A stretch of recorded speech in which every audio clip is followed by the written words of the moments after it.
السلام علیکم، میں محمد ارسلان، آپ دیکھ رہے ہیں ملک ارسلان یوٹیوب چینل۔ تو کافی عرصے سے بس ٹائم نہیں مل رہا تھا ویڈیو اپلوڈ کرنے کا، تو اس کے لیے معذرت۔ اور آج کی اس ویڈیو میں ہم بات کریں گے نماز جنازہ کے طریقے کی، اور کس طرح ادا کریں، اور کیا ہم شیعہ سنی یہ جو فرقے ہیں تو ان کے ساتھ بھی نماز جنازہ میں شرکت کر سکتے ہیں۔ تو بنا ٹائم ویسٹ کیے چلتے ہیں ویڈیو کی طرف۔ چلیں جی، شکریہ۔ ہاں، بہت اچھی بات ہے میرے بھائی۔ جنازہ تو روز سامنے آتا ہے، اس کے لیے جاننا تو چاہیے۔ حرم شریف میں تو ہر نماز کے ساتھ ہی ہوتے ہیں۔ طریقے مختلف سے پریشان نہیں ہونا چاہیے، اس کو دین کی وسعت سمجھنا چاہیے۔ یہ ہماری بیوقوفی کہ ہم سمجھ لیتے ہیں کہ میرے طریقے سے ذرا ہٹ کر اس نے پڑھایا، قیامت آ گئی۔ قیامت نہیں آنی چاہیے، آپ لوگوں کو علم حاصل کرنا چاہیے، ذہن کھلا کرنا چاہیے کہ خود اللہ کے رسول نے، صحابہ نے کئی طرح پڑھے ہیں جنازے۔ اس لیے جس طرح بھی کوئی امام پڑھا رہا نا، جیسے ابن مسعود فرماتے ہیں کبر ما کبر الامام، جب تک تیرا امام تکبیریں کہتا رہے۔ کیا ہوگا کہ ہم شیعہ حضرات کے ساتھ اگر پڑھیں گے وہ 5 تکبیریں کہیں گے۔ اب ہماری صحیح حدیثوں میں کئی مرتبہ صحابہ نے 5 تکبیریں کہہ دی، لوگ بعد میں پریشان ہوئے کہ ہم تو سمجھ کے بھول گئے۔ فرمایا بھول نہیں گئے، یار تمہیں بتایا حضور یہ بھی کرتے تھے، کبھی 4 کہتے تھے کبھی 5۔ اور حضرت علی رضی اللہ عنہ کا صحیح بخاری میں کہ اگر بدری صحابی فوت ہوتا تھا 6 تکبیریں بڑھتی جاتی تھی، دعائیں ہوتی جاتی تھی۔ اور عام آدمی فوت ہوتا 5، صحابہ کے علاوہ کوئی دوسرا ہوتا 4۔ اس لیے علم حاصل ہو جائے نا، تعصب ختم، تشدد کا بیڑا غرق، آدمی کا ذہن کھلا ہو جائے، جہاں جاتا خوش کہ ایک طریقہ یار سرکار کا یہ تھا، دوسرا یہ میرے آقا کا طریقہ، خوش ہو کر پڑھتا۔ جب بے علمی ہوتی نا پھر تشدد، جہالت سے تشدد جنم دیتا کہ لوگ سمجھ لیتے بس علم یہی ہے، اس کے بعد سب گمراہی ہے۔ اس سے بربادی ہوگی کہ یہ مسجد کے ملا حجرہ سے نکل کر باہر نہیں جاتے کہ دوسروں کی کتابیں پڑھیں اور ان کے دلائل دیکھیں کہ انہوں نے حضور سے لیا، ان کا بھی ثبوت نبی علیہ السلام سے۔ اس لیے پریشان ہونے کی کیا بات۔ اور دعاؤں کے بارے میں آپ حیران ہوں گے، یہ تو ہم کہتے ہیں آپ کو جنازے کی دعا یاد نہیں۔ میں نے احادیث میں دیکھا صحابہ کرام کے جنازے جب پہنچے کوئی دعا مقرر نہیں تھی، ان کی اپنی زبان تھی، زبان میں جو جی چاہتا تھا کہتے۔ اب دیکھیں حضرت ابوبکر صدیق رضی اللہ عنہ کی دعا چھوٹی تھی مگر ایسی ہے کہ میں سمجھتا اس کے بعد کوئی کثری نہیں رہے گی۔ جب وہ نماز جنازہ پڑھتے صرف اتنا کہتے تیسری تکبیر کے بعد، اللہ عبدک، یا اللہ یہ تیرا بندہ ہے، تو جو چاہے اس کے ساتھ کرے، تو مالک، ہم کیا دخل دے سکتے، بخشے یا عذاب دے۔ اسلم والاہل والآل والعشیرہ، اب اس کے گھر والے، اس کا کنبہ، اس کی سب برادری ساتھ چھوڑ دی، کوئی حامی نہیں اس کے ساتھ، یہ تنہا تیری عدالت میں پیش ہو گیا۔ والذنب عظیم، اور ہم خود اقراری ہیں کہ اس کے گناہ بہت ہے۔ وانت الغفور الرحیم، مگر تو بخشنے والا اور مہربان۔ دیکھیں کیسی عاجزی سے کہ بندہ ہے تیرا، جو حکم صادر ہوا کون دخل دے سکتا، کوئی حامی بھی نہیں ساتھ، گناہ بھی بڑے ہیں، مگر تیری مغفرت اور رحمت کے سامنے کیا ہے۔ حضرت ابن عمر رضی اللہ عنہ پڑھتے اتنا کہہ دیتے اللہم بارک فیہ وصلی علیہ واغفر لہ وعرض حوض رسولک سیدنا محمد، اس کو ہمارے آقا سیدنا محمد کے حوض پر پہنچا دینا۔ اللہ دعائیں کرتے، اس لیے کوئی دعا نہیں ہم پھنس سمجھتے ہیں کہ یہ یاد کریں، یاد ہو جائیں تو اچھی ہے۔ آپ کی دعائیں بڑی بابرکت ہیں، وہ بھی ایک نہیں کئی ہیں۔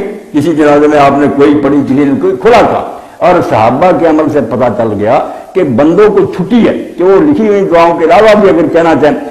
میں تو کئی جنازوں پر کہتا ہوں، اب بھی کہتا ہوں کہ نماز فرض میں بھی، سجدے میں، تشہد میں، قنوت میں اور جنازے میں آپ عربی کو چھوڑ کر انگلش میں، فارسی میں، اردو میں، پنجابی میں دعائیں کریں، کہیں دین میں معاملت نہیں ہے۔ اتنے ظاہری سے ابن حزم کٹڑ حدیث وہ اختیار مولا میں کہ دین میں کوئی ہے ذکر کہ دعائیں نماز میں جو عربی زبان میں کی جائے۔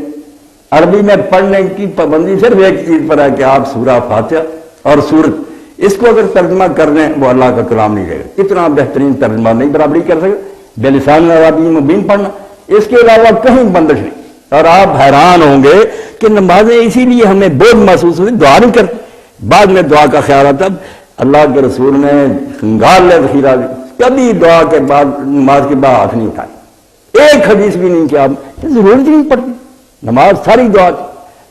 6 جگہ آپ نے نماز میں دعا کی ہے، اللہ اکبر کہتے، کبھی سبحانک اللہ، کبھی اللہم باعث بینی، کبھی وجہت دعا، آغاز میں دعا، رکوع میں جاتے تھے اس میں سبحانک اللہم ربنا وبحمدک اللہم اغفر، نمونے سیدھے کھڑے ہوئے، پھر سمع اللہ لمن ربنا اللہم طہرنی من الذنوب والخطایا۔ سجدے میں تو خاص آپ نے کہا، سجدے میں بندہ اپنے رب کے سب سے قریب ہوتا ہے۔ اب اس سے زیادہ آدمی کیا کرے گا کہ اپنی پیشانی اس نے رکھ دیا زمین پر. یہ بالکل اپنی زبان میں سمجھے کہ جیسے کسی کے پاؤں پڑ جاتا. فرمایا اس وقت پر یہ دعا اب زور لگا دو دعا میں کا کم نہیں استجاب والا، جو تم سجدے میں کرو گے گارنٹی ہے کہ قبول ہوگی. اور آخری تشہد میں فرمایا کہ جب درود شریف سے فارغ ہو جاؤ اب جتنی دعائیں جی چاہتا مانگ لو. سلام اس وقت کہنا جب تم سیر ہو جاؤ. اور اسی لیے ابن قیم نے بڑی پیاری مثال دی، کسی حاکم سے ملنے جاؤ اس وقت تو اپنا مدعا بیان نہ کرو، جب السلام علیکم کہہ کے اس وقت پھر آوازیں دیتے پھرو. نماز کے بعد ذکر ذہن کیے پھر نہیں دعا کی. دعا معراج کی. آپ دنیا سے کٹ گئے کہ اللہ اکبر کہ ہم کیا کہتے ہیں تکبیر تحریمہ کہ حرام کر دیا، نہ ادھر ادھر دیکھ سکتے ہیں نہ بول سکتے ہیں، کٹ گئے دنیا والے. اور آپ سب میرے دوست بیٹھے ہیں، اگر غور کریں کہ آخر میں ہم سلام کہتے ہیں کس کو کہتے ہیں؟ ہم یہاں تو تھے السلام علیکم کہہ رہے ہیں، یعنی ذہن میں یہ بات بتائے گی کہ تم اس دنیا میں نہیں تھے. بظاہر یہاں جسم تھا تمہارا، تم یہاں کہاں تھے؟ تم تو عرش پر گئے ہوئے معراج پر تھے، اللہ سے باتیں کر رہے تھے. فَإِنَّهُ يُنَادِي رَبَّهُ، اللہ کے رسول فرماتے ہیں جب نماز پڑھو تو اپنے رب سے راز نیاز کی باتیں کرتا، اس وقت کر رہے تھے باتیں. اب جب تم نے السلام علیکم کہہ دیا ادھر ادھر والوں کو، دوبارہ میں دنیا میں آ گیا.